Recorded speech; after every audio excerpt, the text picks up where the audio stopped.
Fabienne Verdier, merci de nous accueillir ici dans votre atelier pour parler d'une personnalité qui a beaucoup compté pour vous, Daniel Abadi.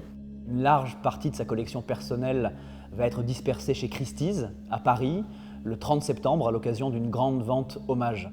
Est-ce que vous pourriez nous redire dans quel contexte vous avez rencontré Daniel Abadi? Daniel a été un des tout premiers directeurs de musée à venir à l'atelier.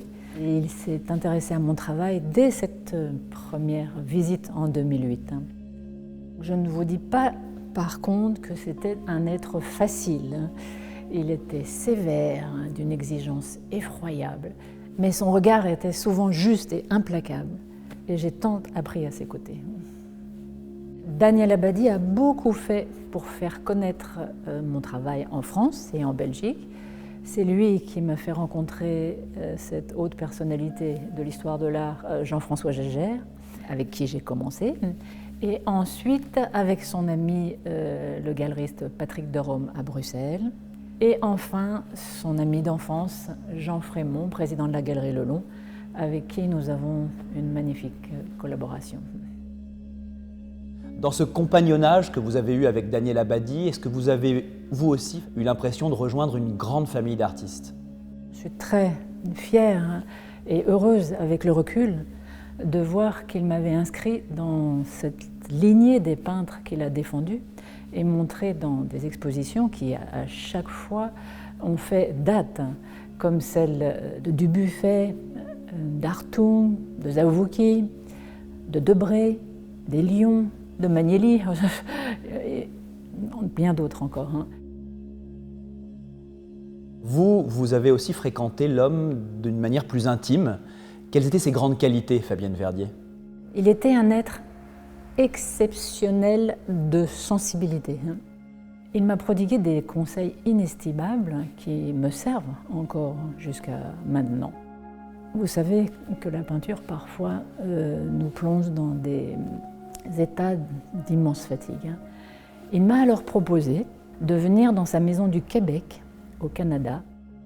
Il m'expliquait que parfois, il faut quitter l'atelier loin, très loin, et avoir des temps de repos et se reconstruire dans le silence, dans des paysages à couper le souffle. L'été, les baleines et les belugas venaient nous saluer au bord du fleuve Saint-Laurent.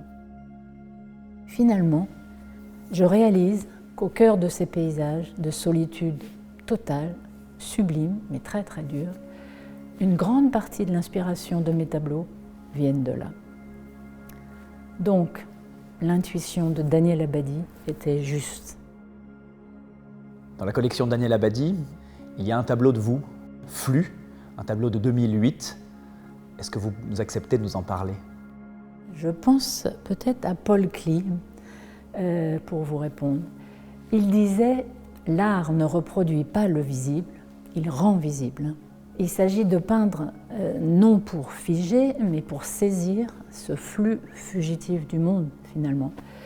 Avec mon acte de peindre, debout, à la verticale, il me semble que la peinture n'est pas figurative. La peinture est pour moi abstraite, proche de la musique, tout en structure mouvante, vibratoire, ondulatoire. Je me rappelle que Daniel Abadi avait trouvé cette pensée de Victor Hugo pour parler de mon travail qui disait « Je suis une force qui va ». Daniel Abadi n'est plus là aujourd'hui, mais je crois qu'à bien des égards, Fabienne Verdier, il vous accompagne encore beaucoup. Quel est pour vous son héritage?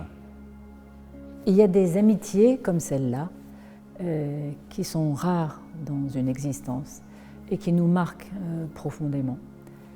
Je pense très souvent à lui dans mes nouveaux projets, car il venait à l'atelier à chaque nouvelle série. Nos échanges dans ces moments-là, avec son regard si affûté, aiguisé, me manquent cruellement. Voilà donc ce que je peux dire, c'est juste merci Daniel.